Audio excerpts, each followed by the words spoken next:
And then let's take another question quick. What's the last? Yeah, please go ahead. My name is Shamama. I'm representing the Women Chamber of Khyber Pakhtunkhwa.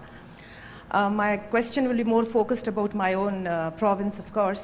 We all know that whole of Pakistan is facing the brunt of whatever is happening and trying to cooperate with the US, and somehow US is a mother-in-law which is just not satisfied with us and comes up with new ideas.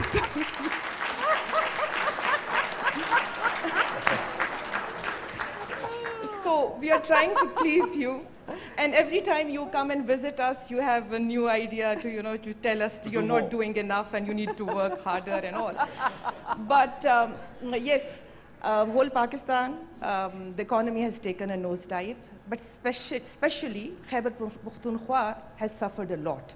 Our businesses have suffered a lot. So do you have, I will not call ROZ a failure right now, but yes, it has not done what it was required to do. So do you have any backup plan or any other economic plan as a compensation to this part of the country? Okay. Well, now that I am a mother-in-law, I totally understand what you're saying, and will hope to do better privately and publicly. I thank you. That's a great analogy I'd never heard before. I think the two questions are very much related.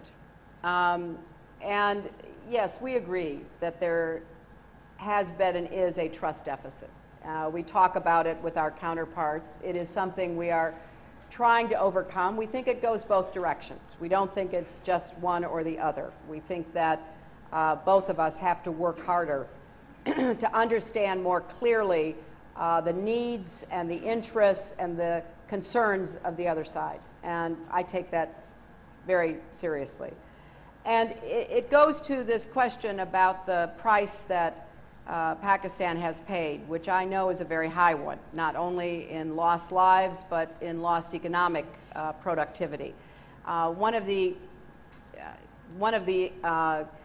programs we're still hoping for is the Reconstruction Opportunity Zones, the so-called ROZs, which would target areas that have been particularly hard hit and try to provide more market access and entice investors, Pakistani, American, others, to come into those zones because of the preferential treatment they would get into the American market. And we're still hoping to get Congress to agree to that. So we do have some plan Bs. But our plan A is to overcome the trust deficit, but to be honest about it, not to pretend, to have a very clear-eyed view of where we agree and disagree, and then to have a work plan and to try to make progress together toward shared objectives. And I think that requires a lot of dialogue and a lot of work between us, which we have to be committed to.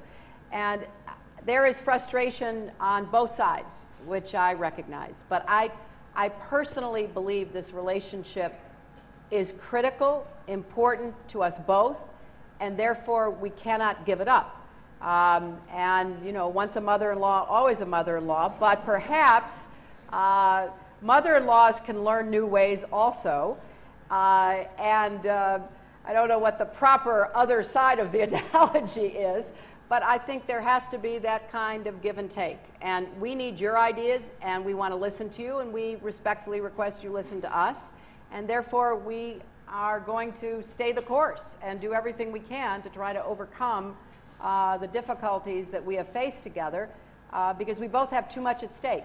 We cannot walk away. We have to stay committed. Secretary, with your